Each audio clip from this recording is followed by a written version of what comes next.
Que el Señor les bendiga. Eh, Vamos a seguir meditando en la carta a los Efesios. Recordemos que el tema principal que Pablo trata en esta carta es acerca de la nueva vida en Cristo.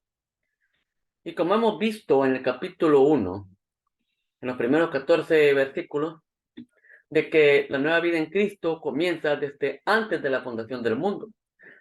Porque dice el versículo 3: bendito sea el Dios y Padre de nuestro Señor Jesucristo, que nos bendijo con toda bendición espiritual en los lugares celestiales en Cristo.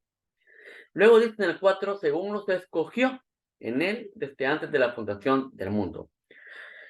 Dios Padre nos escogió en Cristo desde antes de la fundación del mundo. Luego nos predestinó para ser adoptados hijos suyos. Luego nos da a conocer el misterio de su voluntad. Y su voluntad es de reunir todas las cosas en Cristo. Ustedes hablábamos de que Él ya ha comenzado a unir las cosas en Cristo. De hecho, ha empezado a unir a la humanidad. Por ejemplo, dice acá, el verso 13, dice que habiendo oído la palabra de verdad, el evangelio de vuestra salvación, y habiendo creído en él, fuisteis sellados con el Espíritu Santo. Todo aquel que ha creído en Cristo, el Espíritu Santo mora en él. El Espíritu Santo hace que nos reunamos con el Señor. Y como creyentes tenemos que llevar una vida como tal, una vida de oración. Y es que la oración es uno de los recursos más poderosos que el Señor nos ha dado en nuestra vida. Es por medio de la oración que nosotros podemos crecer espiritualmente. Porque por medio de la oración nosotros podemos hablar con Dios. Es por eso que el tema de esta tarde es una buena oración. Una buena oración. Y voy a dar lectura del verso 15 al 20.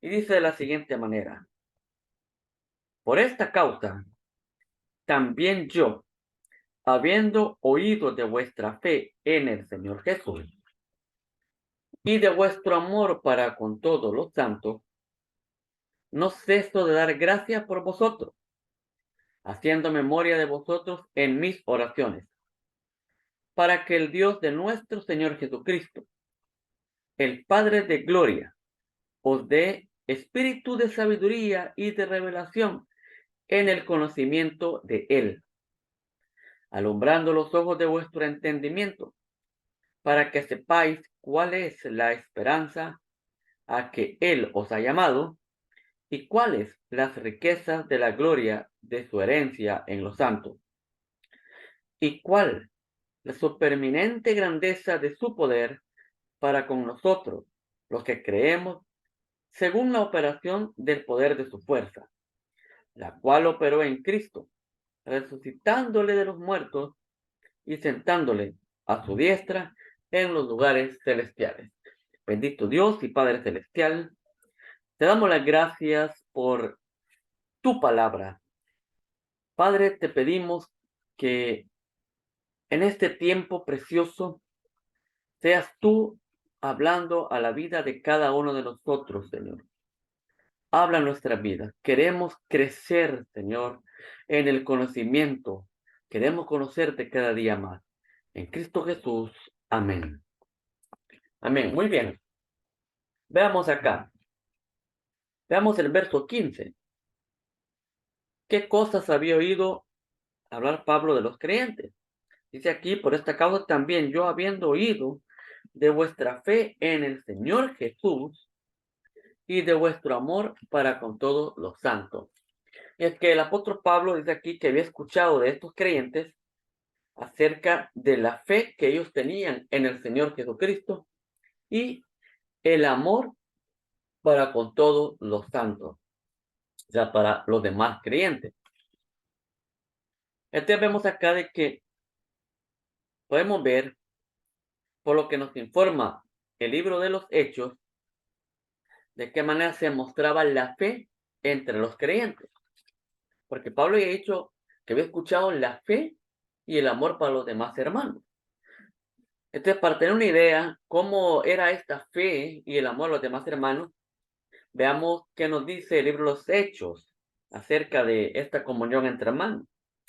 Dice Hechos capítulo 2, verso 44. Todos los que habían creído estaban juntos y tenían en común todas las cosas y vendían sus propiedades y sus bienes y los repartían a todos según la necesidad de cada uno. Y perseverando unánimes cada día en el templo y partiendo el pan en las casas, comían juntos con alegría y sencillez de corazón. Es claro de que Pablo, así como había escuchado acerca de la fe en Cristo y el amor entre los hermanos de los creyentes de Éfeso, muy probablemente era este comportamiento que encontramos en Hechos 2. Entonces, ante esto que Pablo ha escuchado de estos creyentes, de la fe y del amor, dice el verso 16, no ceso de dar gracias por vosotros, no ceso de dar gracias por vosotros, haciendo memoria de vosotros en mis oraciones. Pablo, al escuchar de estos hermanos, viene y ora dando gracias a Dios por la vida de estos creyentes. Pero en su oración dice, para que el Dios de nuestro Señor Jesucristo, el Padre de gloria, os dé espíritu de sabiduría y de revelación en el conocimiento de Él. Pablo dice acá que está pidiendo por sus hermanos. Le está pidiendo para que el Señor dé espíritu de sabiduría y revelación. Es claro que está pidiendo que el Espíritu Santo obre en la vida de estos creyentes y que dé sabiduría, los dotes de sabiduría. Veamos, la palabra sabiduría es poner en práctica los conocimientos. Por ejemplo, nosotros estamos aprendiendo de la palabra de Dios. Eso es conocimiento. Estamos adquiriendo conocimiento de la palabra. Pero el ponerlo en práctica, eso es sabiduría. Y también dice de revelación. Cuando habla de revelación, no está hablando de que va a profetizar cosas nuevas o que le va a dar revelación que escriba un nuevo libro de la Biblia. No. Lo que está diciendo es de que cuando estemos leyendo la palabra de Dios, cuando estemos meditando en ella, podamos entender cuál es el mensaje que el Señor nos está dando. A eso se refiere cuando es revelación. Y esta sabiduría y esta revelación, Pablo pide que sea en el conocimiento de Dios. Que nosotros conozcamos más a Dios. Que los creyentes acá conozcan más a Dios. Eso es lo que está pidiendo Pablo. Verso 18. Alumbrando los ojos de vuestro entendimiento, para que sepáis cuál es la esperanza a que Él os ha llamado. Entonces veamos acá. Pablo no solo pide que dote de sabiduría y revelación en el conocimiento de Él, de Cristo, del Señor, sino que también que alumbre los ojos del entendimiento para que sepan cuál es la esperanza a que Él os ha llamado. ¿Cuál es esta esperanza a la cual Dios ha llamado? ¿Qué es eso que tanto estamos esperando? Es la venida de Cristo. Es esa vida eterna de manera completa. Esto es la esperanza. La esperanza a la que hemos sido llamados los creyentes es precisamente eso. Es de que va a haber en aquel día, Cristo vendrá por nosotros y nos va a dar a plenitud la vida eterna. Dice acá, ¿y cuáles las riquezas de la gloria de su herencia en los santos? Recordemos que hay una herencia que hemos adquirido en Cristo y somos coherederos de Cristo. Entonces lo que estamos viendo acá es de que vamos a recibir la herencia misma que Cristo va a recibir. Y es todas las cosas, porque en Cristo va a reunir todas las cosas, tanto las del cielo como las de la tierra. Verso 19. ¿Y cuál la superminente grandeza de su poder? Pablo lo que está diciendo es que los creyentes comprendan también el gran poder de Dios, el gran poder de Dios, que logren entender cuál es ese superminente grandeza de su poder para con nosotros los que creemos según la operación de su fuerza. El Espíritu Santo es todopoderoso porque Él es Dios, pero a veces no logramos comprender algunas cosas. Y es que no lo vamos a comprender a plenitud. Pero Pablo acá está pidiendo por estos creyentes que logren comprender la grandeza de Dios, la grandeza de su poder en el Espíritu Santo. Y esta grandeza es la cual operó, dice el verso 20, en Cristo, resucitándole de los muertos y sentándole a su diestra en lugares celestiales. Y es que dice acá, en este capítulo hemos visto de que en el momento que creímos en Cristo, el Espíritu Santo vino y es el sello en nuestra vida, como el anticipo de lo que vamos a recibir, como la garantía de que lo que se nos ha prometido lo vamos a recibir. Pero este Espíritu no solo eso, sino que es poder de Dios. Es el poder que levantó a Cristo resucitándole y poniéndolo a la diestra del Padre. Pues, amados hermanos, ese poder es el que mora en nosotros. El Espíritu de Dios, el Espíritu Santo, mora en la vida de cada uno de nosotros. Entonces, aquí podemos preguntarnos de que por qué los creyentes del primer siglo pensaban más en las cosas venideras que los creyentes de hoy en día. Porque ustedes recuerdan, aquel tema está hablando de algo, algo que vendrá. Y Pablo escribe también de que cuando Cristo venga, los muertos en Cristo resucitarán primero. Y los que estemos vivos, dice, le seguiremos. O sea, todos los creyentes estaban esperando de que Cristo ya venía. Y estaban pensando ya en que cuando Cristo venga, pasamos a la plenitud de la vida eterna. Ese era el pensamiento de ellos. Hoy en día todo ha cambiado.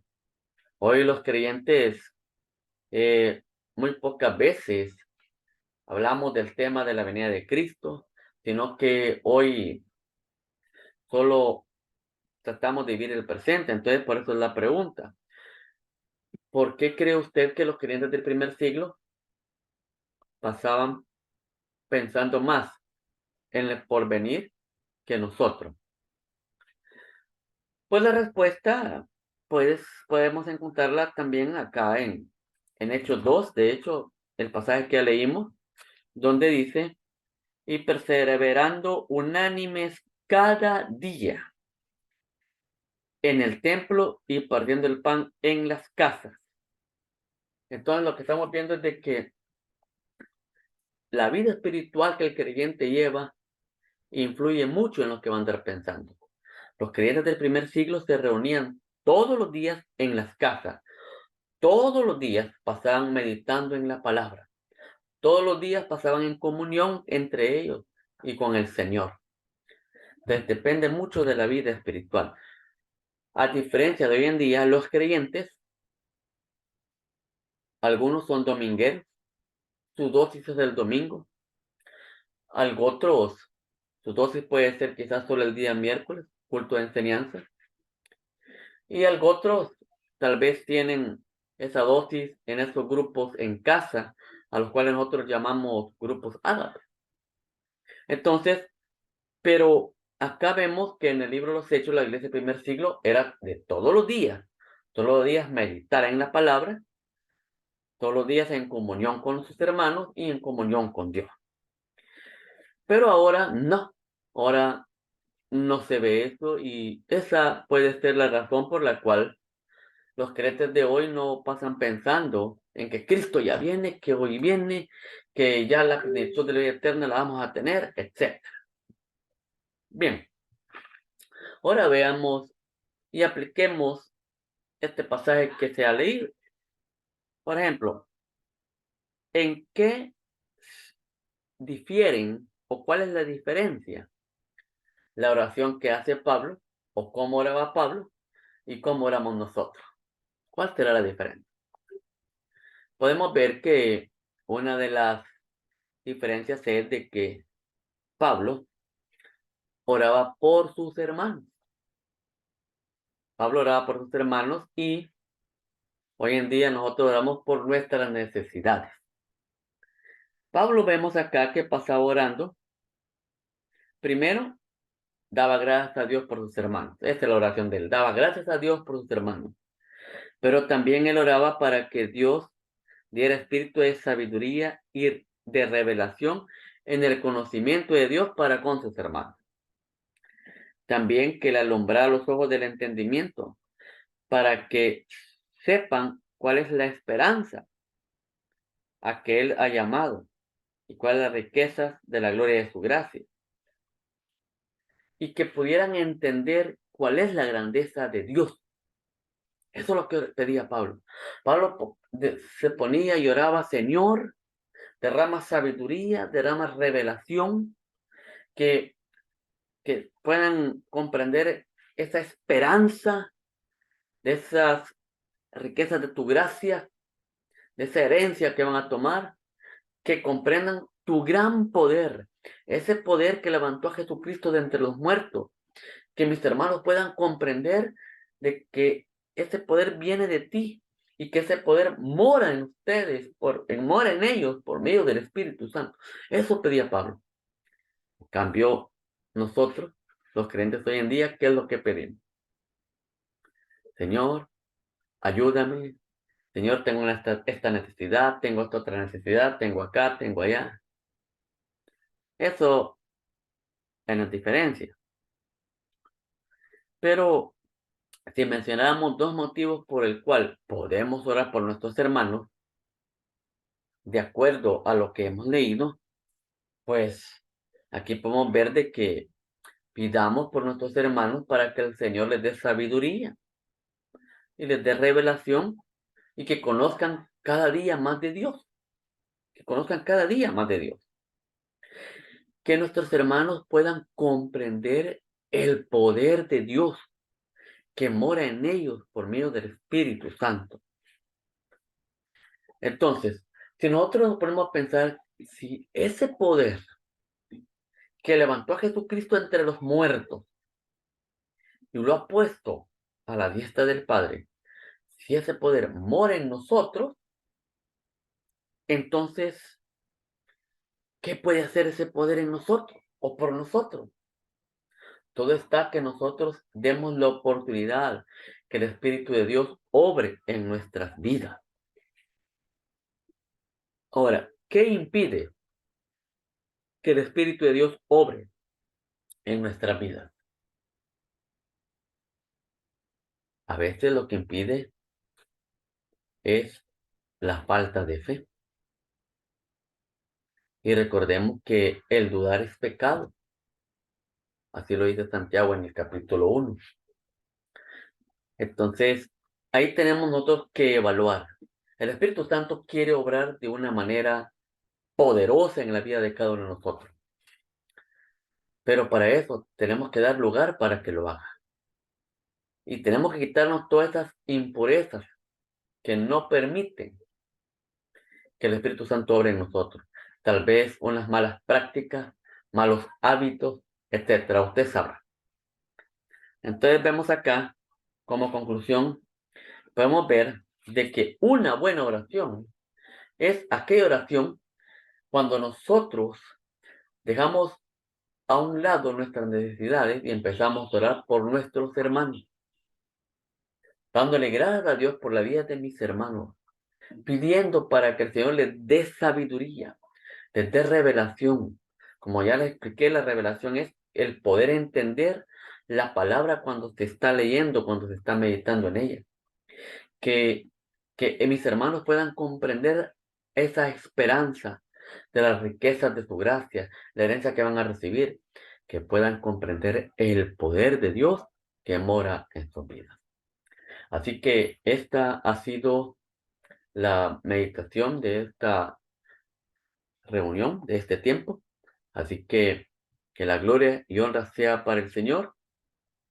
Y en esta semana vamos a aprendernos este versículo, Efesios 1:16.